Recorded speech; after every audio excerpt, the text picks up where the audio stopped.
This is so deserving because of how you have been transformed, including how many of our policemen and women gave up their lives to fight lawlessness.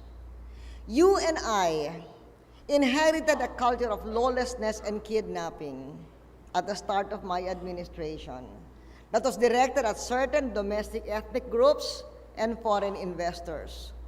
Through sheer energy and focus, together, we worked to end kidnapping as a major problem, virtually erasing this plague from the Philippines.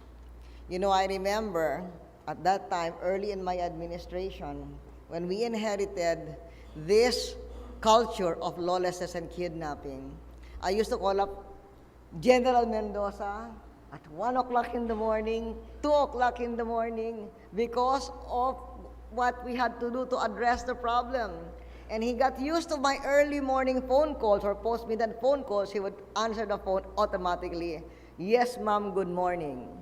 One time I called him up at 11 o'clock p.m. and he answered the phone, yes, ma'am, good morning. Larry, it's still good evening up to now.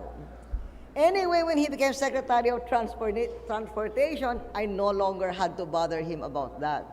But now that he's Executive Secretary again, it may not be about kidnapping or lawlessness, but many other things. I call him up again at 1 o'clock and 2 o'clock in the morning, right?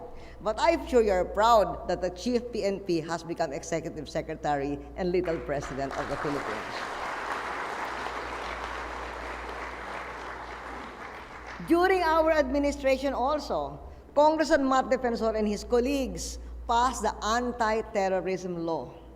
And in this anti-terrorism law, you, the police, were given the leadership in the implementation of the fight against terrorism. Not only against global terrorism, but even against election-related terrorism, which is why you have carried it out so well that we are giving you awards for your contribution to peaceful elections. On global terrorism, you carried out your leadership by boosting your intelligence gathering and sharing with key allies while lifting up the professionalism and training of our law enforcement services.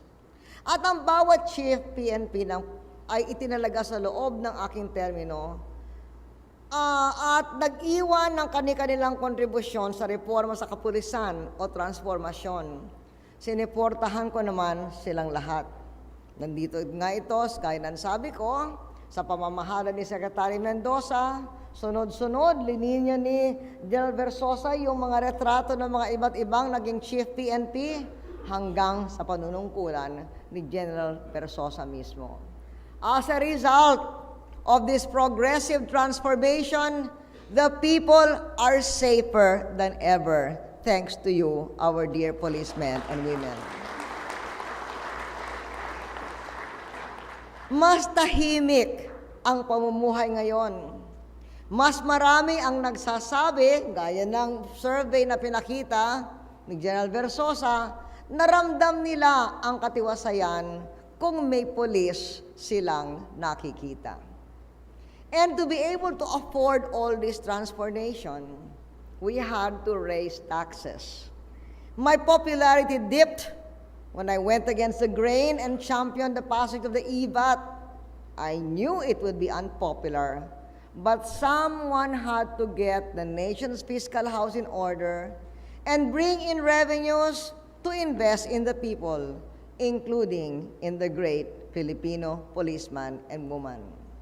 Sa pagsimula ng pagbunga ng mga reformang ito, nang lumalaki na ang kaban ng bayan, doon natin nagawa na ipagpatuloy at palakasin ang PNP modernization. Nang dumami ang pondo, agad tayo nag-recruit ng mga bagong pulis upang madagdag ang puwersa ng kapulisan. Kaya, gaya ng sabi ni General Versosa sa kanyang presentation, ngayon ay nakakapag-recruit na tayo ng 10,000 na bagong pulis. At speaking of 10, yung 10 billion na aking binigay or inauthorize para sa multi-year capability upgrading program ninyo. Kasabay ng pagparami ng mga bilang ng pulis sa ating capability upgrading, nadagdagan din natin ang maraming armas, mga patrol cars, pati bagong uniforme.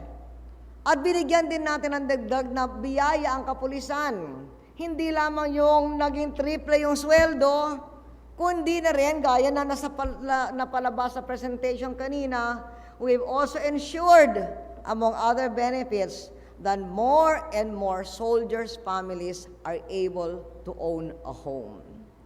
This is all in return for and as a gesture of thanking you all for the highest form of professionalism as you supported me in the difficult but gratifying the task of leading the nation. And so, as I receive your report, and as I receive your thanks, let me also thank you and say I am proud of our country's police force. Maraming salamat sa inyong suporta. Ladies and gentlemen, Her Excellency Gloria Macapagal Arroyo, President of